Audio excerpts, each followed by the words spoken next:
A lot of people have not heard your mind on the former Emir, Lamido Sanusi. Yeah. What is the real story behind the situation at the time? Well, the real story is that the Emir of Kano, the deposed Emir of Kano, did not understand the responsibilities of a traditional ruler, especially for a strong institution with that of Kano. You see, the Emir of Kano was a social critic, a celebrated social critic.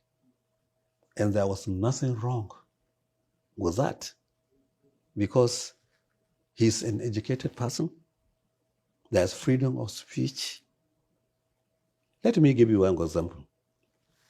When I was a deputy governor, and my former governor, Konkoso, was the governor of Kano State, Sanusi was an executive director in a bank.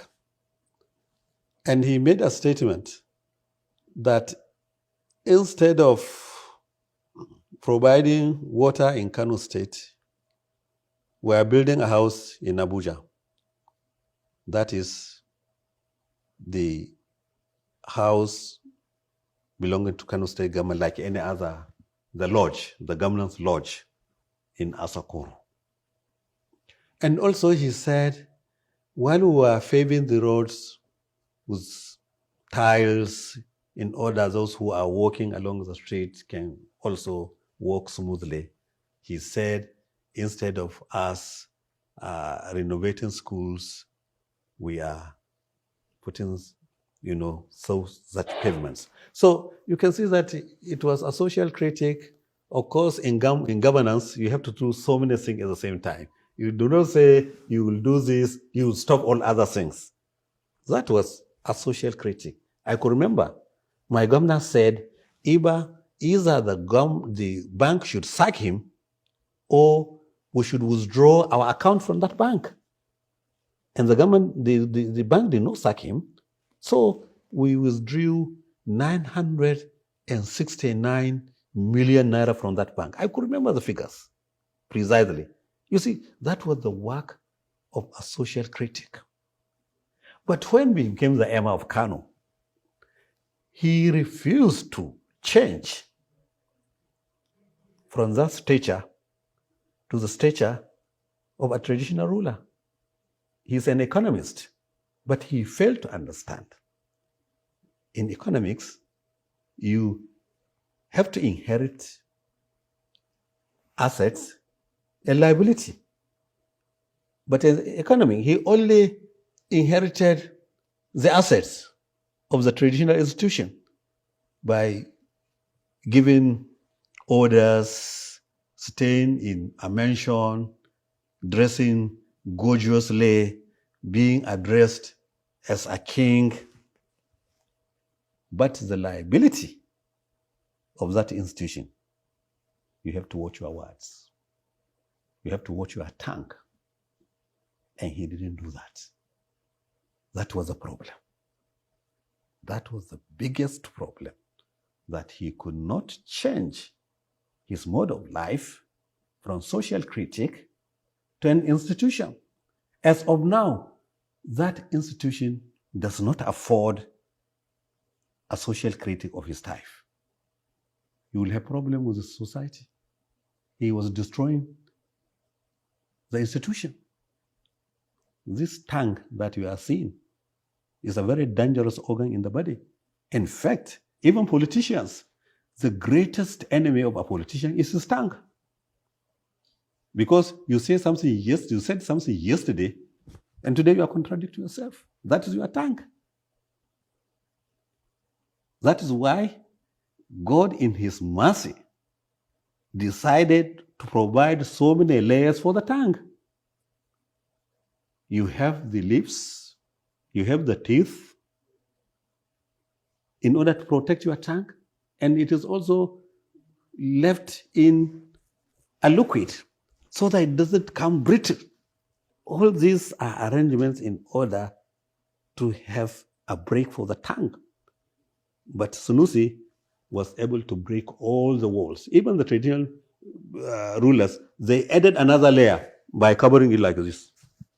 Covering like this means don't talk anyhow.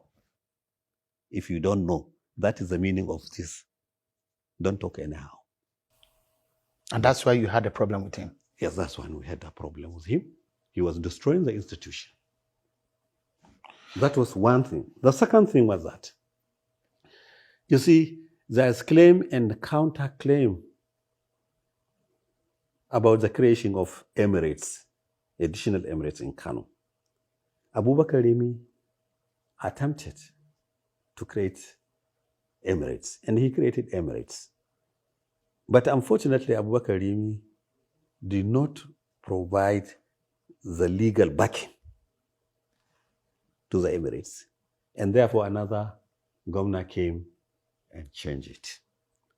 So, because of public demand from those areas, that is one, demand from those areas. Two, because of history. Three, because of deepening and widening the role of traditional institution in governance. That is very, very important. These three basic reasons, we decided to create more emirates. And we didn't create them just off head like that. We followed history.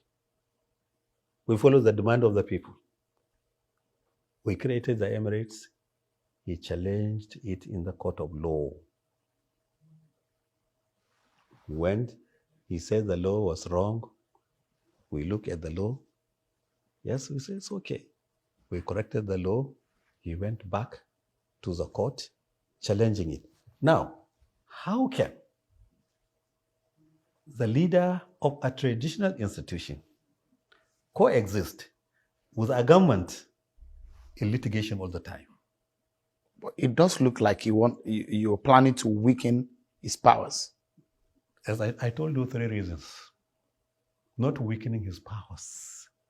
His powers are not more important than the development of the people. His powers are not more important than the aspirations of the people. His powers are not more important than the historical antecedents of these people. That is the situation. So it was not the creation of the emirates in order to punish him. It was not like that. But he had no power to challenge. Was he not created out of law?